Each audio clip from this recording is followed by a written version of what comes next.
Bienvenue sur Caraïbes Entrepreneurs. Donc aujourd'hui, nous allons parler d'actualité puisque sur cette chaîne, on parle d'entrepreneuriat, de motivation, de mindset, de réussite, mais aussi d'actualité parce que nous sommes tous concernés par l'actualité de chez nous, des Antilles, de la Caraïbe et des Outre-mer. Donc aujourd'hui, je vais revenir sur une vidéo que j'ai vue sur TikTok concernant Rodrigue Petito, qui est victime d'acharnement judiciaire. Vous savez, Rodrigue Petito, je ne vais pas revenir dessus, c'est le leader du Airprac. Et Rodrigue Petito, il a monté son association pour lutter contre le phénomène de vie chère en Martinique, mais aussi ça a déferlé une vague de contestation aussi dans les autres îles, puisque effectivement, la vie est très chère aux Antilles. Je vous laisse écouter son témoignage et je reviens tout de suite après pour la suite. La juge était en fleurs, elle était joyeuse, heureuse de prononcer le délibéré qui me voit condamné. Je mets mes sandales, c'est pas que vous me voyez bouger comme ça. Le délibéré qui me voit condamné à 1 an de prison ferme. Ce matin, 8 h, la juge était en fleurs, elle était joyeuse, heureuse de prononcer le délibéré qui me voit condamné. Je mets mes sandales, c'est pas que vous me voyez bouger comme ça. Le délibéré qui me voit condamné à 1 an de prison ferme. 1 an de prison ferme aménageable à minutio, ce qui veut dire que dans un délai de 5 jours, ils doivent me mettre un bracelet électronique pour purger ma peine, Donc, c'est une détention à domicile. Donc, c'est une peine de prison, hein, c'est pas... Voilà. Donc, vous avez vu, donc c'est une détention à domicile. Pourtant, le Airprac se bat, c'est une association qui se bat contre la vie chère, et on voit aujourd'hui que l'État, notamment par l'intermédiaire de la justice et du parquet général, essaie de faire taire les mouvements. C'est-à-dire qu'on se rend compte qu'on est vraiment dans une politique bananière parce que on a le droit de manifester, on a le droit de montrer son mécontentement.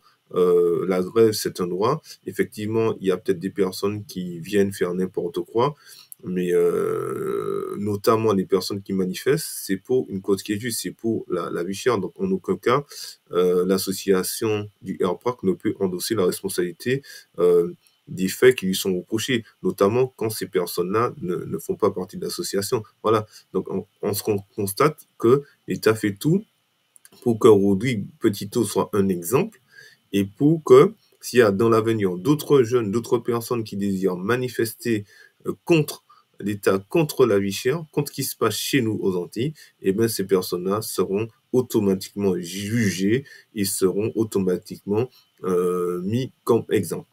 On écoute la suite. Voilà, j'ai été condamné injustement. J'ai été condamné, encore une fois, par un acharnement judiciaire qui n'a pas sa place dans un combat qui est légitime et un combat qui est pacifique. Voilà que ce système utilise ses leviers pour pouvoir essayer d'écraser les militants qui se battent pour le peuple.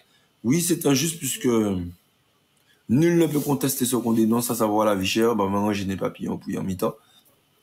Nul ne peut contester qu'on a tenté de toutes les façons que possible de mettre en lumière nos problèmes et de les solutionner. Et nul ne peut contester qu'ils nous ont poussés à bout et qu'aujourd'hui, ils en profitent pour servir certaines choses d'excuses, pouvoir me judiciariser. Aujourd'hui, cette condamnation vient s'ajouter à une liste de jugements et de condamnations qui est bien trop longue pour quelqu'un qui se bat pour le peuple. C'est bien trop long tout ça. Oui, parce qu'en fait, il a bien dit, il se bat pour le peuple. Donc, c'est quelqu'un qui se bat pour le peuple. Donc, l'association se bat afin que, en Martinique notamment, que nous puissions avoir des prix décents. Nous connaissons le prix et le coût de la vie chère.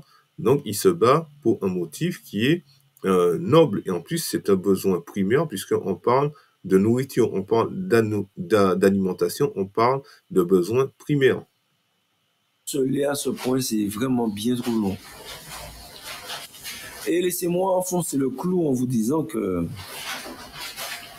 mon dernier jugement où on m'accusait d'avoir été sur la voie publique sans permis, sans casque, alors que c'était faux. On a pu fournir la photo qui montrait qu'on était dans l'arrière-cour de chez moi, qu'il n'y a pas de chemin, de rue, d'avenue, quoi que ce soit. C'est l'arrière-cour de chez moi. Et donc que l'accusation était fausse. Et j'avais été relaxé. Je ne sais pas si vous vous rappelez. Eh bien, sachez que mon avocat m'a appris que le parquet général a encore fait appel et que je vais devoir repartir au jugement pour ça. Donc je vais encore comparer pour cette histoire de conduite sans permis, sans casque sur la voie publique, ce qui est totalement faux. J'ai encore une décision de justice qui arrive lundi, où dans l'affaire Pinto, on m'accuse d'avoir incité à l'émeute et d'avoir détruit par incitation à l'émeute.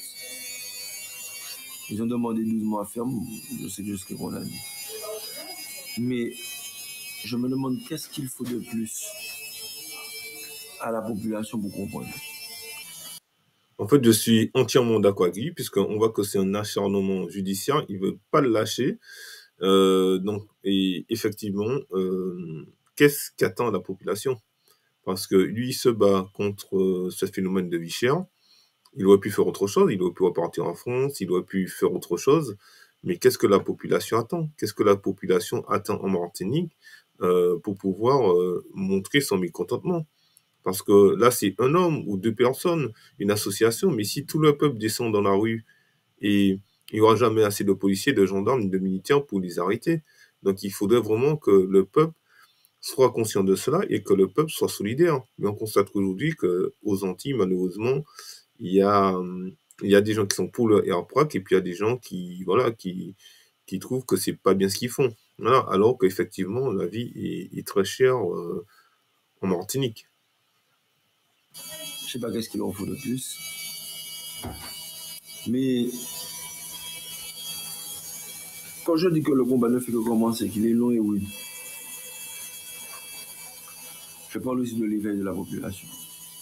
Dans n'importe quel pays, il y aurait eu un tel acharnement judiciaire envers un militant, ben, le peuple peut se lever, le peuple aurait dit non. C'est vrai que quand on regarde dans certains pays, effectivement, quand il y a un militant qui se lève et qui est accusé injustement, le peuple se lève. Et force à lui, force au AirPrac pour tout ce qu'ils font en Martinique, force à tous ceux qui luttent contre l'injustice en Martinique, mais aussi dans le monde, dans la Caraïbe, en Outre-mer, force à tous les militants qui prennent sur eux pour aller manifester un peu partout, force à la population qui boude certains produits parce que c'est trop cher et parce qu'ils n'ont pas les moyens ni de les acheter, et force à tous ceux qui désirent une Martinique meilleure. Donc je vous dis à très très bientôt pour une prochaine vidéo sur ma chaîne YouTube Caraïbes Entrepreneurs. Donc si vous avez aimé cette vidéo, je vous invite à la partager, à la liker, à me laisser un commentaire parce que ça fait toujours plaisir, et à t'abonner si tu n'es pas encore abonné. À bientôt.